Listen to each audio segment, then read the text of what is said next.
Salam sejahtera bagi kita semua. Kami dari kelompok 8 akan mempresentasikan tugas keuangan kewirausahaan analisis dari perusahaan PT Samiaji Tekstil. Di sini kami beranggotakan Rio Zaki Tafazani, Gilang, Zidan, Muhammad Rafli, Jonathan, dan Muhammad Agung. Berikut adalah company profile dari PT Samiaji Tekstil, yang mana PT Samiaji ini Tekstil didirikan pada tahun 2017 yang merupakan perusahaan bergerak di bidang industri korporasi, tekstil, dan garmen. Perusahaan ini melakukan pendekatan pada bisnis to bisnis, yang mana target konsumennya dipilih yaitu perusahaan atau organisasi. Untuk visi dan misi, visinya adalah menjadi pabrik konveksi yang unggul dan dalam pelayanan, kinerja, serta kualitas. Lalu untuk misi, memberikan pelayanan yang baik dan solusi yang bernilai positif kepada konsumen, menciptakan suasana yang baik bagi karyawan sebagai bentuk kebanggaan dalam bekerja, menjadikan acuan sebagai konveksi yang memiliki kinerja baik, lalu yang terakhir memberikan hasil yang berkualitas dan inovatif. Selanjutnya, struktur organisasi perusahaan. PT Samiaji Tekstil memiliki struktur berupa direktur utama, direktur, kepala divisi produksi, kepala divisi keuangan, kepala divisi pemasaran, kepala divisi quality control, dan kepala divisi administrasi. Adapun organisasi dari perusahaan PT Sami Aji Tekstil sebagai berikut dapat dilihat di layar. Selanjutnya untuk manajemen pada perusahaan, yang pertama itu adalah produksi. Pada bagian ini, perusahaan mengelompokkan beberapa proses berdasarkan 5 aktivitas yang berbeda, antara lain pengadaan bahan baku, proses cutting, proses jahit, lalu proses quality control. Selanjutnya adalah proses finishing atau proses stamp atau proses packing. Yang pertama keuangan. Pendapatan tahunan PT Sami Aji stabil pada angka sekitar 5 miliar per tahun. Sumber pendapatan utama berasal dari proses lelang di layanan pengadaan secara elektronik atau LPSE. Dari segi keuangan, perusahaan berada dalam posisi yang solid karena pemasukan terjamin dari berbagai pesanan, baik dari lelang LPSE oleh instansi pemerintah maupun dari transaksi bisnis antar perusahaan, yaitu B2B. Selanjutnya, pemasaran. Dalam bidang pemasaran, perusahaan telah menerapkan beberapa strategi yang terbukti efektif untuk meningkatkan performa perusahaan.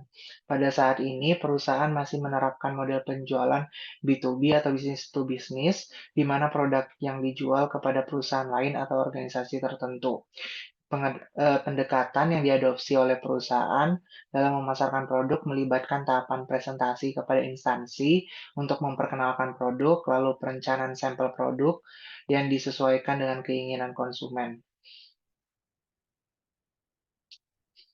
Selanjutnya adalah sumber daya manusia. PT Sami Aji Tekstil menganggap sumber daya manusia sebagai kunci dalam pencapaian tujuan perusahaan. Perusahaan berfokus untuk mengembangkan SDM sesuai dengan nilai-nilai dan budaya perseroan. Sepanjang tahun 2023, perusahaan mempekerjakan 1.000 karyawan di 2 lokasi yang berbeda. Eh, Perusahaan memberikan pelatihan dan peluang pengembangan karir kepada seluruh karyawannya dengan tujuan 8 mempertahankan motivasi tenaga kerja secara terus-menerus dengan kerja sama antar karyawan yang tinggi. Perusahaan mempunyai anak perusahaan, antara lain adalah CV Saban Jaya. Perusahaan ini berfokus pada penjualan bahan baku produksi, yaitu kain. Perusahaan ini menyediakan bahan baku untuk produksi di PT Sami Aji Tekstil, sehingga kualitas dan ketepatan waktu penyedia bahan baku menjadi lebih terjamin. Lalu selanjutnya, anak perusahaannya ada Argi Berkat. Perusahaan ini berfokus untuk penjualan produk langsung kepada konsumen perorangan. Pembuatan produk-produk perusahaan ini dibuat langsung oleh PT Sami Aji sebagai induk perusahaan. Argi berkat penjualan produknya secara online melalui beberapa e-commerce seperti Tokopedia, Shopee, dan TikTok Shop. Argi menjalin kerjasama dengan Yopia Group sebagai salah satu supplier produk di sana. Argi membuat produk untuk brand Urbanation milik Yogya. Selanjutnya akan dilanjutkan oleh rekan saya. di analisis SWOT? Oke, yang kedua ada analisis SWOT. Yang pertama ada strength atau kekuatan. Pertama ada sasaran dan tujuan perusahaan sudah dapat diukur dan dikomunikasikan dengan baik. Yang kedua, penjualan sektor B2B sudah efektif. Lalu kualitas produk dan pelayanan pelanggan baik. Keuangan perusahaan di posisi yang kuat. Fasilitas R&D memadai, produk dapat bersaing dengan secara teknologi.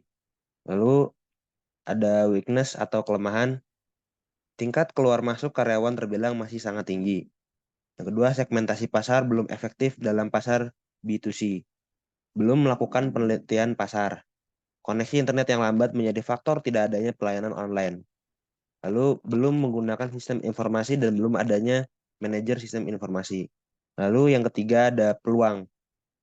Adanya pasar penjualan secara rutin melalui departemen store. Tingkat pertumbuhan penduduk sejalan dengan pertumbuhan industri.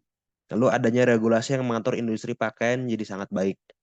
Lalu ada birokrasi hukum yang akan mudah untuk bisnis ini. Lalu ada keberadaan teknologi mudah didapatkan, bersaing B2C dengan memiliki brand tersendiri. Lalu yang terakhir ada threat atau ancaman. Daya beli masyarakat sesuai dengan pendapatan, tingkat persaingan pasar lokal tinggi. Klasifikasi umur yang tidak merata. Lalu masih adanya organisasi yang meminta jatah pengamanan. Lalu ada substitusi teknologi baru belum tentu diterima. Lalu yang terakhir ada pesaing memungkinkan mengikuti tender pemerintahan. Lalu selanjutnya akan dilanjutkan oleh teman saya. Terima kasih. Baik, saya akan menjelaskan pada bagian 3 yaitu PESTEL, yakni faktor politik, ekonomi, sosial, teknologi, ekologi, serta hukum. Yang pertama, politik.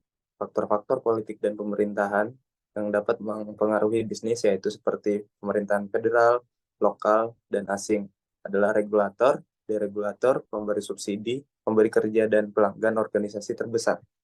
Yang kedua, ekonomi. Faktor ekonomi mencakup aspek-aspek yang dapat berdampak pada bisnis seperti tingkat pertumbuhan ekonomi dan kondisi pasar tenaga kerja. Tingkat produksi barang dipatok dari pertumbuhan kegiatan ekonomi yang diukur oleh PDB dan PDRB di wilayah industri pabrik ini. Jika PDRB naik, maka tingkat produksi pun naik untuk wilayah tersebut. Begitupun sebaliknya. Faktor ekspor atau impor berpengaruh terhadap industri tekstil dan pakaian. Yang ketiga ada sosial, berkaitan dengan faktor-faktor sosial, budaya, dan demografis yang dapat mempengaruhi bisnis. Adanya pabrik tekstil ini menjadi lapangan pekerjaan bagi masyarakat sekitar, sehingga dapat mensejahterakan masyarakat. Selain itu juga berpengaruh terhadap perilaku konsumen, nilai-nilai sosial, demografi penduduk, dan perubahan tren masyarakat di sekitar pabrik.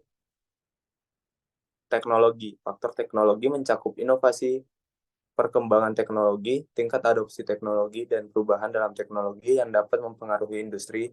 Dengan kemajuan teknologi, membuat proses produksi dan operasional pabrik ini menjadi lebih hemat dan efisien.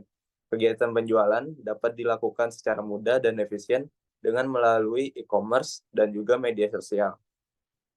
Faktor ekologi, penting bagi perusahaan untuk mengelola limbahnya dengan benar. Ini termasuk meminimalkan limbah, mendaur ulang, dan membuang limbah berbahaya dengan aman.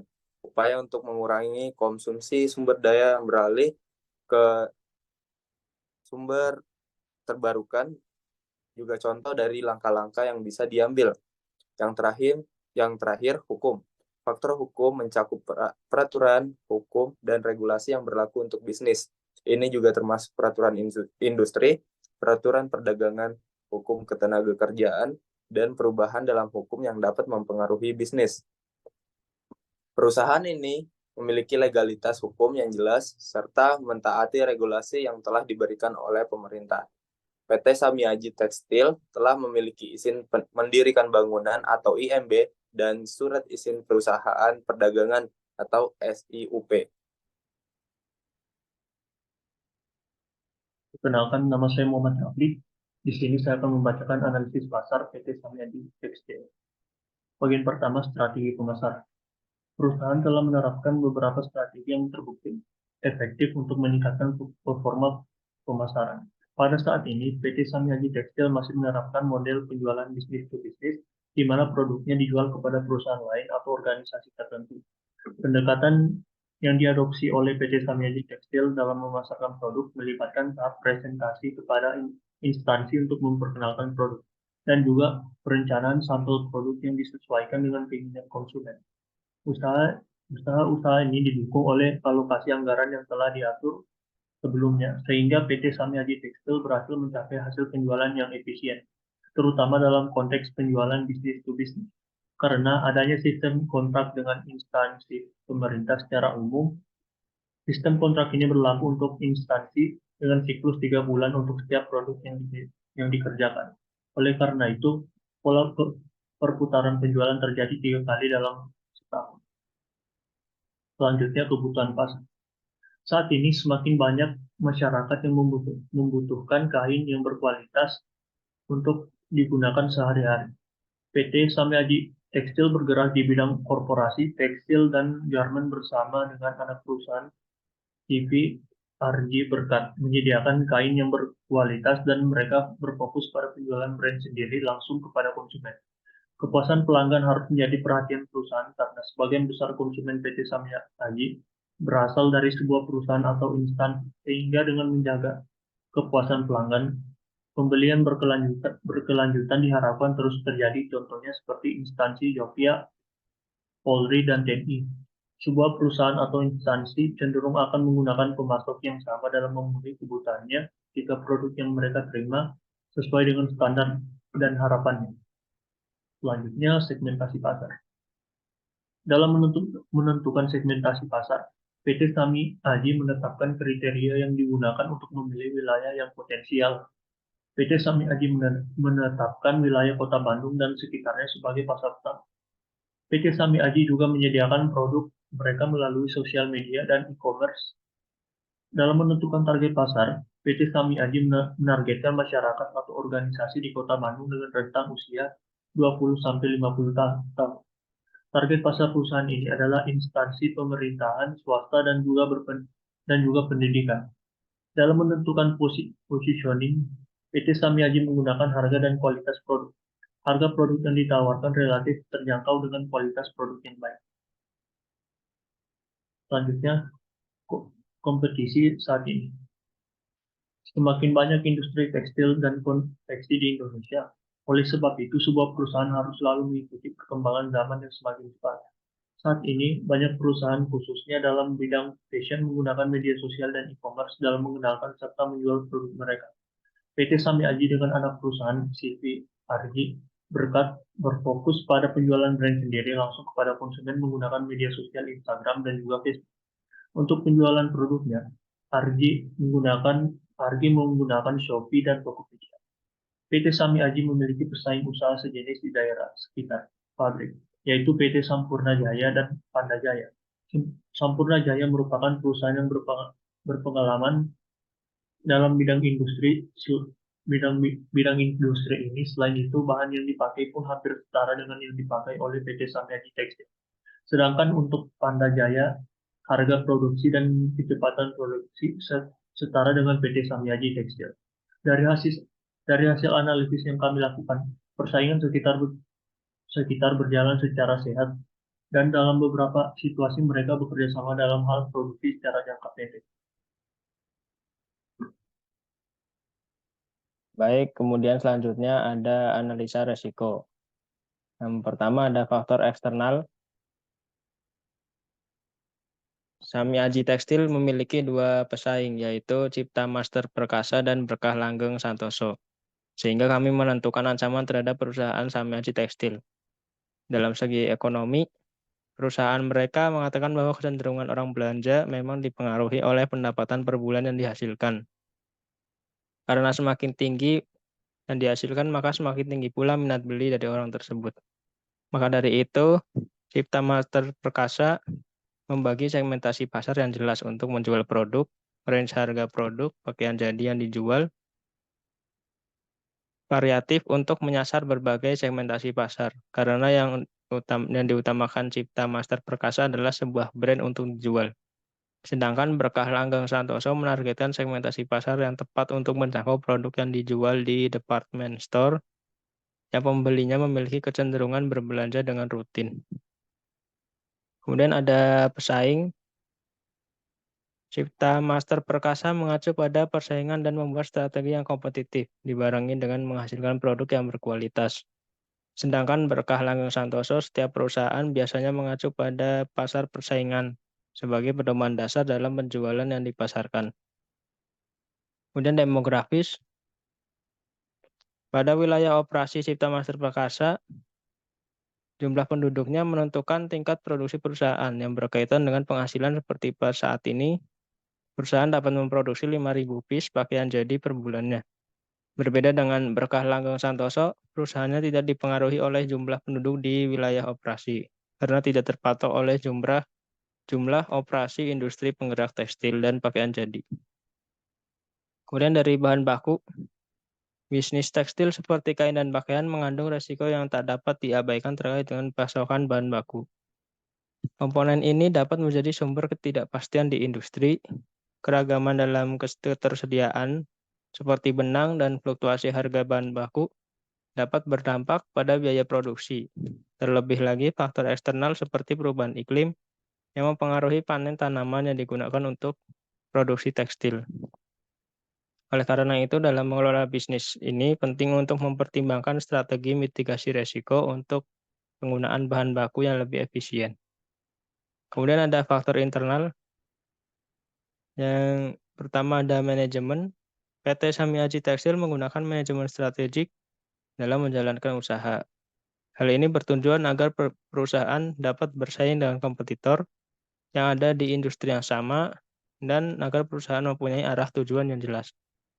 Tetapi manajemen strategi yang dijalankan oleh PT Sami Aji Tekstil dirasa masih belum efisien dan cukup baik.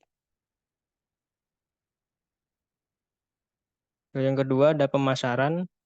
Segmentasi pasar pada PT Sami Aji Tekstil belum efektif karena bentuk kerjasama secara mayoritas hanya dilakukan B2B atau business to business. PT Sami Aji Tekstil masih sulit untuk memasuki segmen B2C atau business to consumer secara langsung. Kesulitan ini dikarenakan perusahaan masih terfokus untuk mengikuti tender yang ada di LPSE, baik instansi pemerintahan maupun swasta. Yang ketiga ada sistem informasi manajemen. PT Sami Aji Tekstil masih belum memiliki direktur sistem informasi bagi perusahaan. Padahal sistem informasi adalah hal yang penting untuk berhubungan langsung dengan konsumen untuk menyasar pasar B2C. Oke, sekian untuk selanjutnya akan dilanjutkan oleh teman saya. Analisa investasi modal awal dan aset tetap. Untuk modal awal perusahaan PT Sami Aji Tekstil memiliki modal sebanyak kurang lebih 1 miliar dan aset tetap yang dimiliki oleh perusahaan sebagai berikut. Yang berupa mesin-mesin, lalu steam uap, kendaraan, dan bangunan. Selanjutnya adalah analisa penjualan dan forecasting demand. Pendapatan PT Sami Aji rata-rata sebesar 5 miliar per tahun. Pendapatan terbesar berasal dari penjualan melalui tender.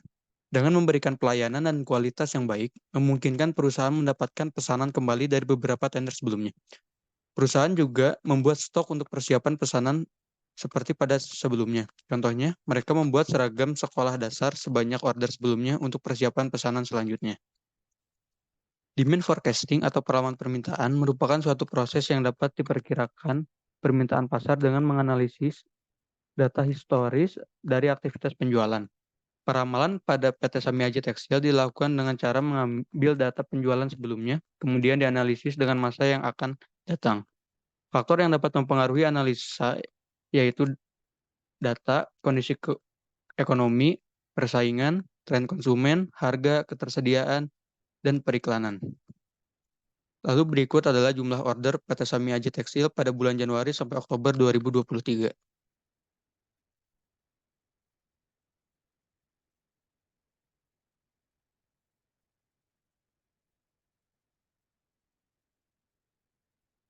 Baik, selanjutnya adalah analisa biaya. Pada PT Sami Aji Tekstil terdapat berbagai biaya seperti berikut. biaya variabel, yaitu kain, aksesoris, benang, kemasan produk, lalu uang lembur dan uang makan, biaya pengiriman, pembelian alat tulis kantor, dan biaya sablon dan bordir. Selanjutnya adalah biaya tetap, yaitu ada tagihan air dan listrik, gaji karyawan, pajak bangunan, dan biaya penyusutan alat. Berikut adalah contoh perhitungan untuk biaya-biaya di atas. Terdapat perhitungan untuk average fixed cost, average variable cost, total cost, dan benefit atau cost. Baik, lalu selanjutnya adalah analisis modal kerja. Menurut hasil wawancara dengan kelima narasumber internal, dapat disimpulkan bahwa perusahaan PT Sameaji Tekstil memiliki modal kerja yang memadai, karena perusahaan memiliki sistem pembayaran 50% DP di awal, sehingga perusahaan selalu memiliki modal untuk memproduksi setiap pesanan pelanggannya. Baik, mungkin sekian presentasi dari kami. Mohon maaf bila ada kesalahan. Wassalamualaikum warahmatullahi wabarakatuh.